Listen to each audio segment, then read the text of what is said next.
Hi everybody, it's Lisa from Lisa's Paper Passion. This is video number 2 of this lace mini book that I'm doing a tutorial series on. In the last video we cut out our paper, got these pages ready, and now in this video we're going to work on the rest of the inside, and depending on how much time we have to finish it up. So I can keep these videos to 15 minutes at a time, and I can't go over that on my tablet. So here we go. So we're going to set these 6 pages aside for the time being, and we're going to attack our file folders. I don't know why I keep calling them manila folders. Okay, so you're going to need about 6 of these. You're going to need 1, 2, 3. Actually, you're only going to need 3, 4 of them. So I use the heavy duty kind, as I was saying in the first video, because it's just the real cheap ones are very flimsy and these are very sturdy. It doesn't matter if they have tabs or not, because you're going to be cutting down. So you're going to be doing the same exact thing on 3 of these. Okay, so we got our paper cutter out, and holding the folder this way, put it up to the 6 line. Actually, I am so sorry. Rewind. Holding the folder this way, turn it around so that the opening is this way. I'm sorry if I confuse you. We're going to be doing the height of the page. So put it on your 6 mark. I know you can't see it, but you know where the 6 is, I'm sure. And cut it down. The reason I said you're going to need 3 of them is because this is an 8.5 by 11 folder, of course, and you can't get two of them because one's going to be short. But put these aside because you never know what you can use these for tags and other things. So we're going to be doing this 3 times, and I've already done it to the other ones, so we don't need to really do it. So this is what you end up with. Let's make sure that this is the short ones. Sorry for all the rustling. Okay, so you're going to have 3 of these that are 6 and whatever this length is. Okay, so now we're going to deal with the width. Okay, so the object of the mini album is this binding method. It's called the Bulky Bliss, and I'll link to her video too. See these 1, 2, 3? These are file folders. And the way we get these is by following these instructions. Okay, so you have your file folder this way. See the little pre-scored lines? I chose the second one right here. And don't cut it this way yet. You'll see why. Because if you cut it now to 6, it's not going to match up evenly because you're going to be folding this. So fold this down the second score line.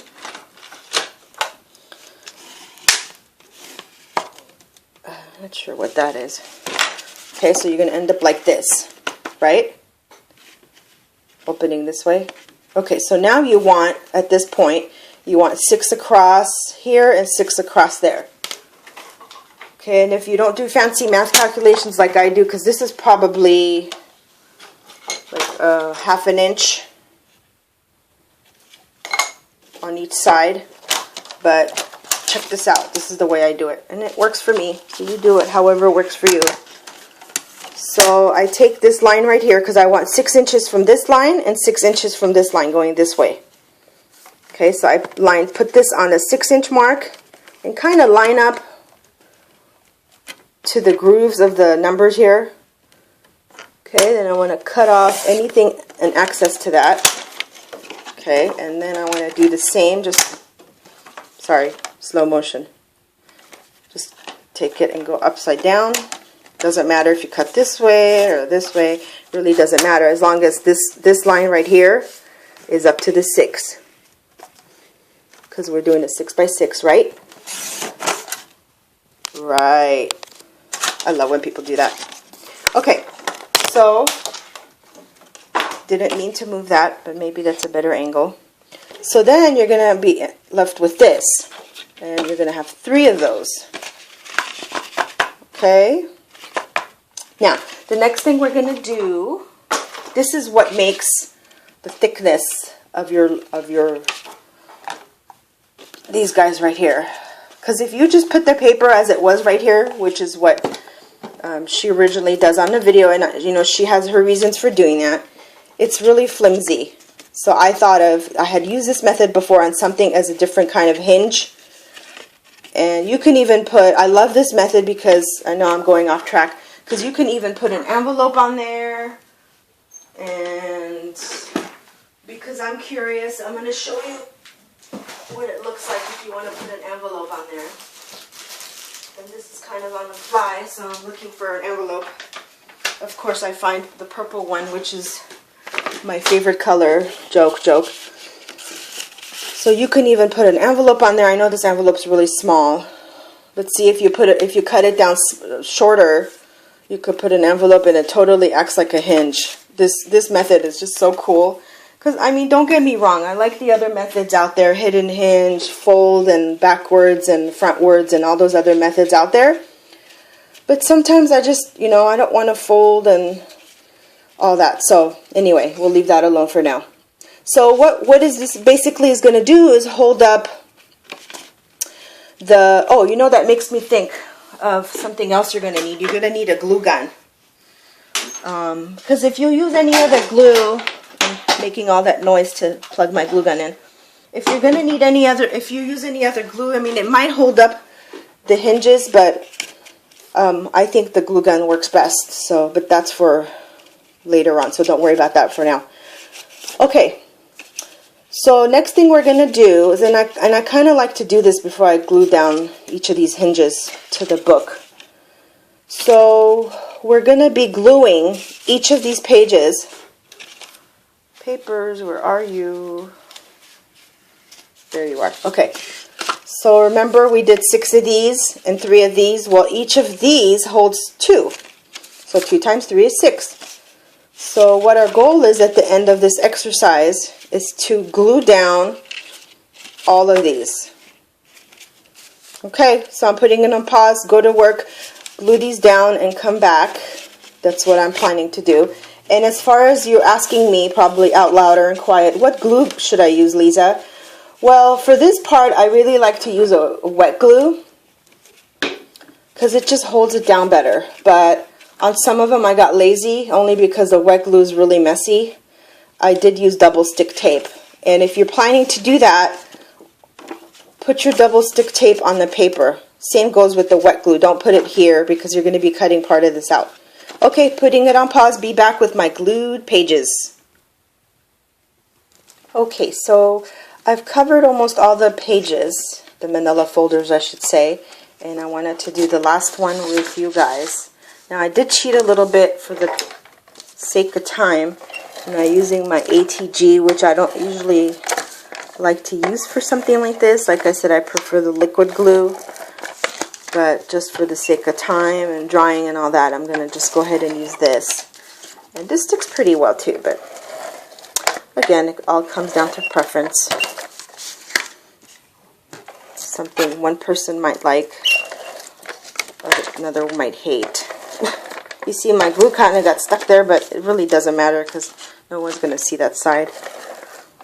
And so this is the last piece that I'm putting down, and the way I did the other ones is I kind of laid it to the side. It's just easier for me, and I put this in right here where the crease is, kind of line it up, and then I press one side down and then just check the other side. Now while you're doing this, you might see little pieces stick out like this. We really don't care about this side, but we don't want that extra height because we're going. This is going to be that we're going to put the glue right here to put it on our. That's going to be part of our binding. So I've already cut these other ones out. So this is the paper on top of the manila folder. See, but I wanted to save the best for last and cut this out with you watching.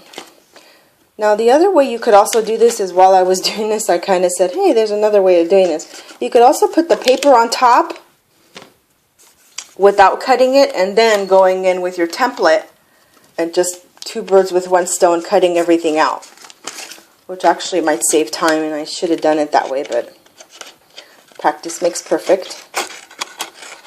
So if you're watching this video and then plan to try it out later, then you can do it that way too. That way you don't have a double cut. So here we go. It's one side, so I'm going to trim this down a little bit right here.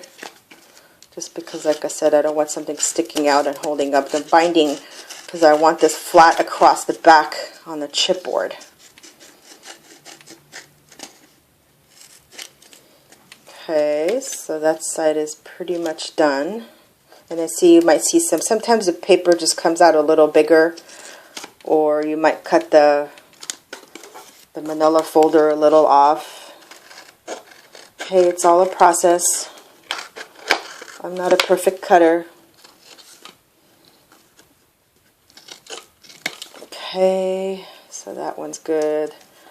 That one I'm going to cut a little bit more because the folder's showing too much. And we are going to ink, if you're an inking girl or boy, we are going to ink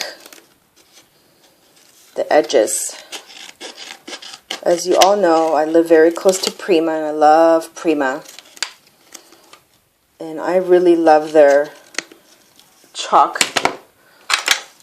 These guys here. And I bought some kits from the warehouse, and these were actually included in the kits.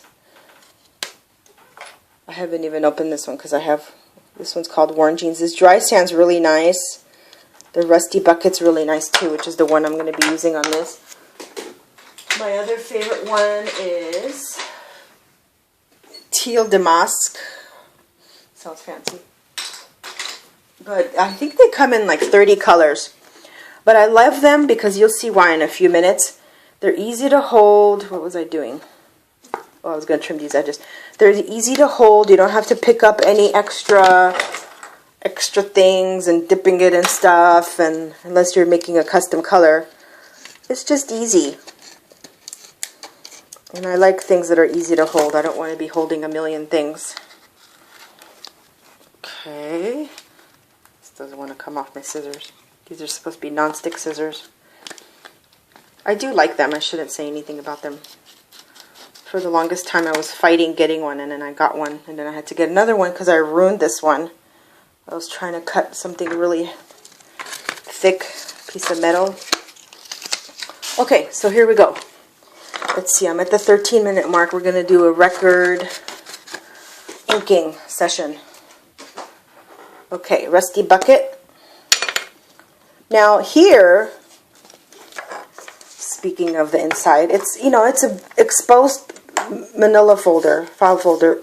So I went in and just painted it later. Or you could ink it, it's really up to you. But I really like to cover that because it's kind of like a different, I mean, you could even go in, here, let's do it. Yeah, it looks good. See? Just to kind of even it out. Okay, so I'm going to be inking all the edges. Now, in her video, she does say when she makes the lace book, and forgive me, I can't remember her name. She does say use some kind of ink that's not going to transfer onto your lace if you're using like rare lace and you don't want to have the lace be the same color as your ink. Now here I don't care, so I'm not going to edge because no one's going to see that side. See how easy this is to hold? I love it. It's like a little iron. Okay. So I'm almost at the end of the 15-minute mark. I'm just going to keep going. I know you love to see me ink and edge and all that stuff. So those who like to keep watching, please do. For the others, this is the end of video 2. The next one will be video 3, and I'm hoping to get more done. I don't know if it's because I'm talking a lot while I'm doing this, but I don't know. The 15 minutes just flies. Time flies when you're having fun. And I've never done a tutorial series before, so this is good. I'm expanding my horizons, and I want to do more of these. Okay, so see you at video 3.